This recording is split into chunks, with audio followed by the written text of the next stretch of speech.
Okay, so today we're going to talk about two more gas laws.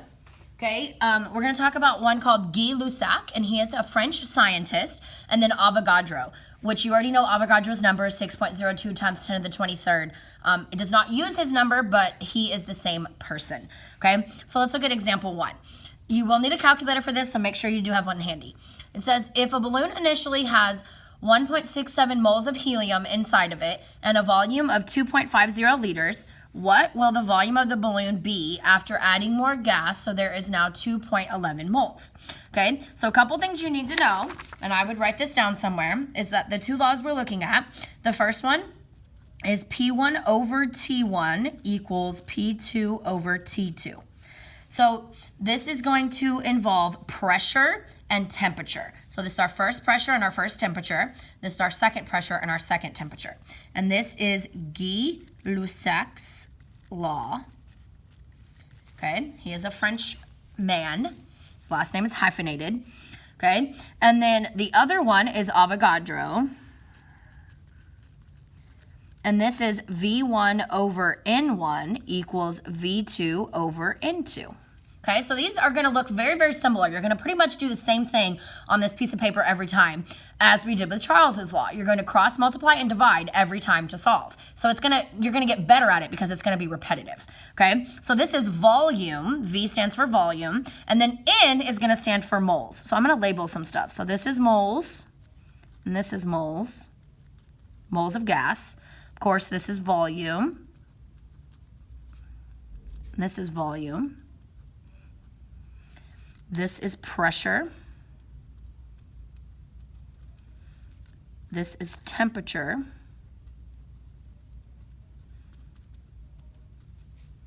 This is temperature. And this is pressure. So, a couple of reminders. Pressure units are going to be things like ATM, torr, mmHg, INHg, PSI, those kind of things, okay? kPa. Temperature must be in Kelvin, okay? Temperature must be in Kelvin. Has to be in Kelvin. And remember to do that, you're going to take your degrees Celsius and add 273 to find your Kelvin temperature, okay? It must be in Kelvin. A lot of you forgot to change it, and you got very wrong answers on Charles's law. It must be in Kelvin. All right, for Avogadro, this is all pretty much the same. Remember, units of volume are either going to be milliliters or liters. So those are the two units you're looking for volume. Moles is going to be, it'll literally say moles, so that'll be easy, but we're going to represent it with an N, which I know sounds kind of dumb, but little m means meters, and that's why we have to use a different variable in science. Pressure, like I said, is going to be torr, ATM, kPa, all of that. So you will need access to that on course resources in case you need to convert any of them. I don't think there are any on this assignment, but don't completely quote me on that. All right, so those are the two laws that we're looking at. All right, so I'm going to start first with a list of things. All right, so here's my first number. We have 1.67 moles. So that's going to be N1, 1.67 moles. Okay. And then the next thing I have a volume of 2.50 liters, so that's going to be V1, 2.50 liters. Notice liters is a unit for volume. Moles is a unit for moles. Okay, and then it says, what will the new volume of the thing be? So that's going to be V2, which we don't know. And then it gives me another number, and it says 2.11 moles. So that's my N2. Okay, so I'm just filling in my list just so you kind of know what your assignment is going to look like. All right, so if I just have V and N, the name of my law is going to be Avogadro. And then here for the equation, you're literally just going to write it. V1 over N1 equals V2 over N2. Okay, and then in here, we're going to plug it in. My answer is going to go in a box with units.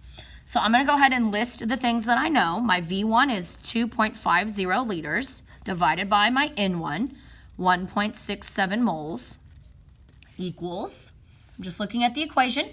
My list tells me that my V2 is unknown, so I'm going to write V2. And then my N2 is 2.11 moles. Okay, so just like I said before, even though it's easy when we're solving for the volume, sometimes you will be solving for the number of moles. And since that's on the bottom, it's going to be more complicated. So it's going to be easier to just cross multiply every time and divide. So we're going to cross multiply these guys. And I'm going to use some different colors. So we're going to do 2.50 liters times 2.11 moles. Make those decimals bigger. And then that's going to equal, I'm going to use green this time, so that way they're super obviously different. So those two things are going to be multiplied together. So 1.67 moles times V2. So parentheses next to each other like that just mean multiply, okay? So now the thing that's happening to V2 is it's being multiplied. That's what these parentheses mean. The opposite of multiply is to divide. So I'm going to divide by 1.67 moles. When I divide by the same thing on top and bottom, this is going to cancel, but I have to do it over here. So I'm going to divide by 1.67 moles on this side. All right, let's look at units. Okay, I have moles on top and moles on bottom, so they're going to cancel. I'm going to be left with liters. I'm looking for V2, which is a unit for volume.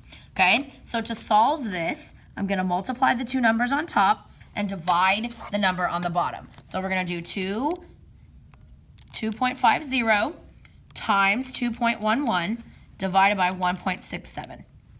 Okay, so let's talk sig figs. All of my givens have 3. 1, 2, 3, 1, 2, 3, 1, 2, 3. So my answer is going to have 3. So the first 3 are 3.15, but the 8 makes the 5 go up. So this answer is actually going to be 3.16, and then the unit is liters, because that is a volume.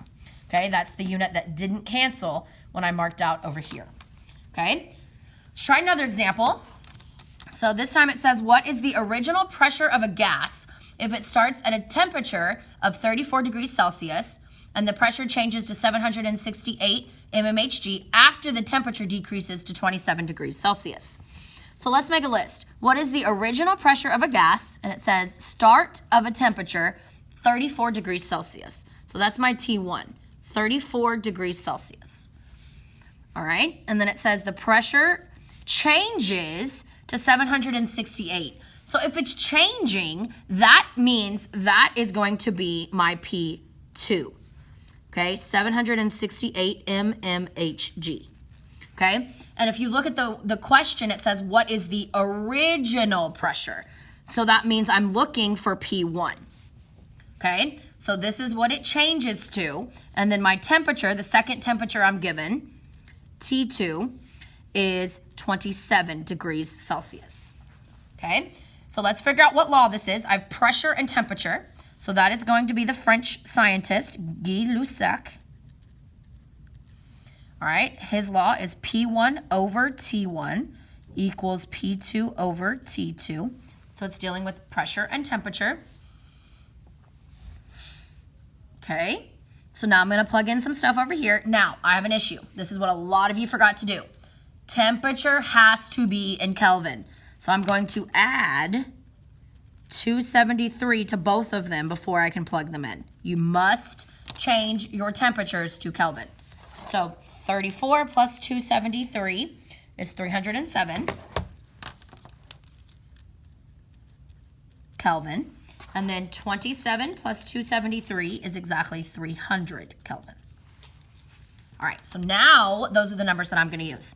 So P1 is the top, so I don't know P1, divided by T1, 307 Kelvin, equals P2, 768 mmHg, divided by my T2, which is 300 Kelvin.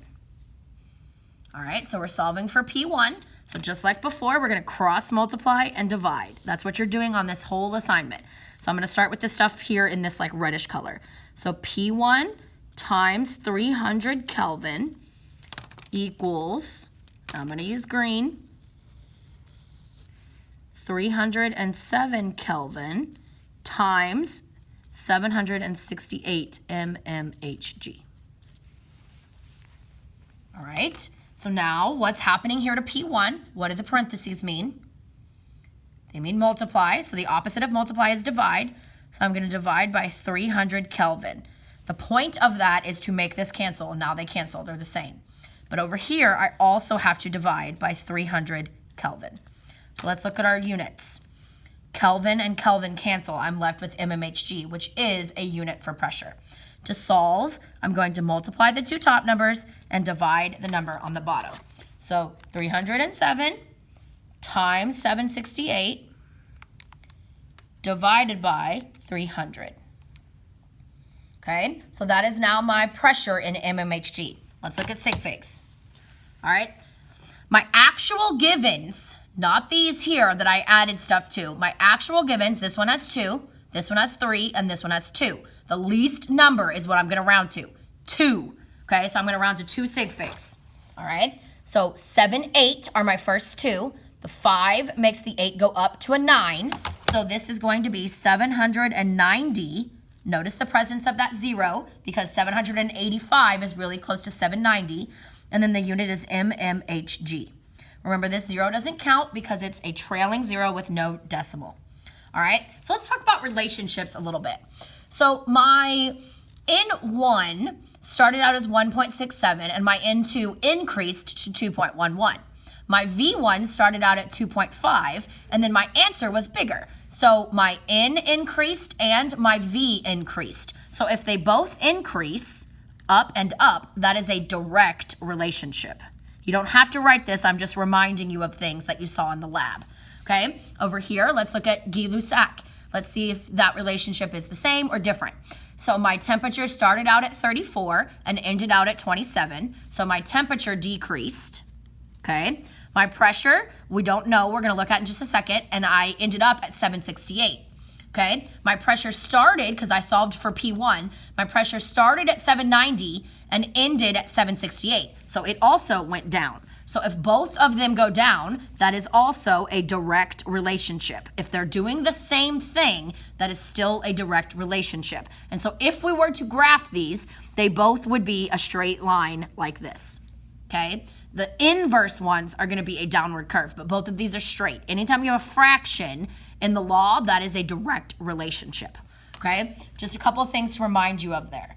Make sure you're showing your work just like I did here in the video. Email me with any questions.